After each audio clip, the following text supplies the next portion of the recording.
Un pas de côté, la capsule d'essence de la danse pour éclairer chaque épisode.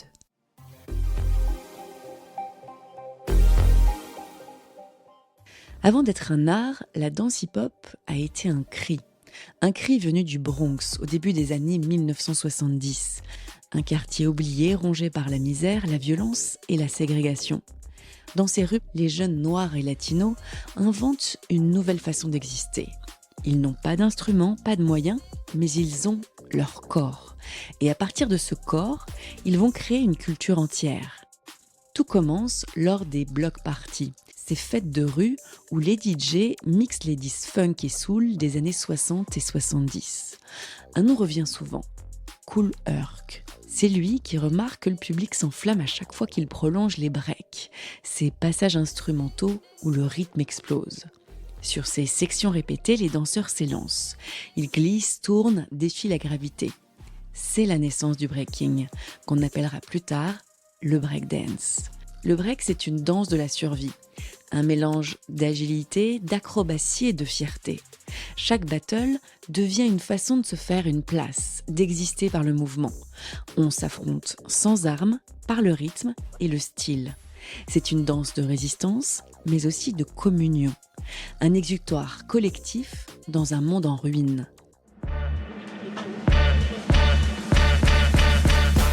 Mais pendant que New York vibrait au son du break, une autre révolution prenait forme de l'autre côté du pays.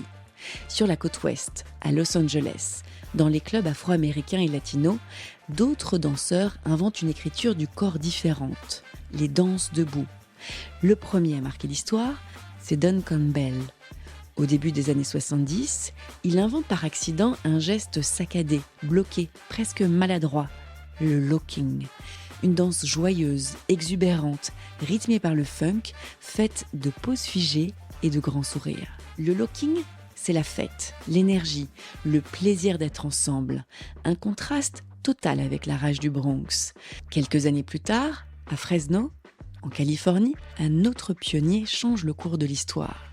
Boogaloo Sam, fondateur des Electric Boogaloos. Il crée une danse faite de contractions musculaires et d'illusions visuelles, le popping. Une gestuelle fluide, presque magique, qui joue avec la lumière, le rythme et l'imaginaire. Ces danses debout donc vont se multiplier.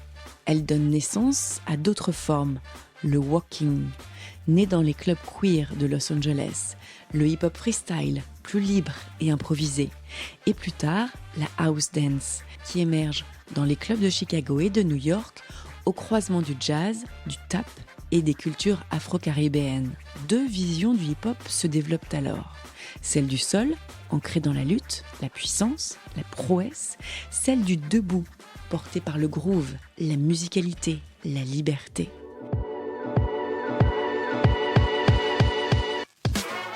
Quand la culture hip-hop va traverser l'Atlantique et arrive en France, au début des années 80, elle trouve un terrain fertile. Dans les banlieues parisiennes, à Lyon, à Marseille, une jeunesse en quête d'expression s'empare du mouvement. En 1984, l'émission HIP-HOP, animée par Sydney sur TF1, fait découvrir la danse hip-hop à tout le pays.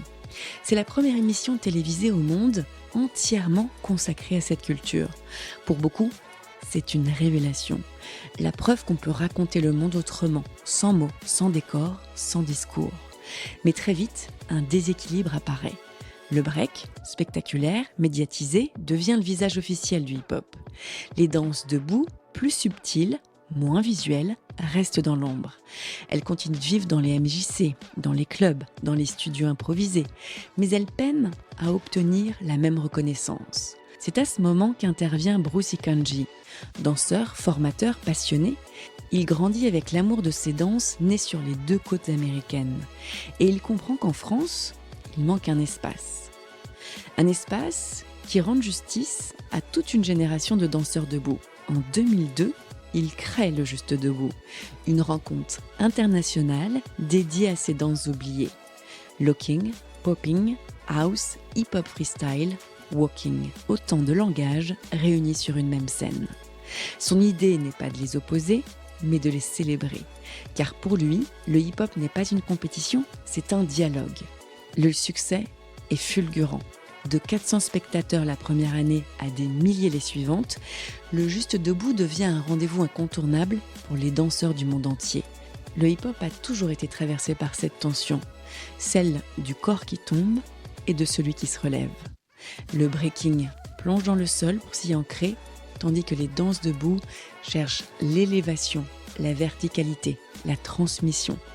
Deux manières d'exister, deux façons de raconter la même histoire, celle d'un peuple en mouvement. Parce que dans le fond, il ne s'agit pas de choisir entre le sol et la verticalité. Il s'agit de comprendre que dans les deux cas, la danse hip-hop parle d'un même geste, celui d'un corps qui refuse de plier et qui, par le mouvement, choisit de se relever. C'était un pas de côté. Si ce n'est pas encore fait, je vous invite à vous abonner et à laisser un avis 5 étoiles. C'est le meilleur moyen de soutenir ce podcast et de découvrir d'autres histoires de vie, de corps et de danse. Je suis Myriam Selam et je vous dis à dimanche prochain pour un nouvel épisode d'Essence de la danse.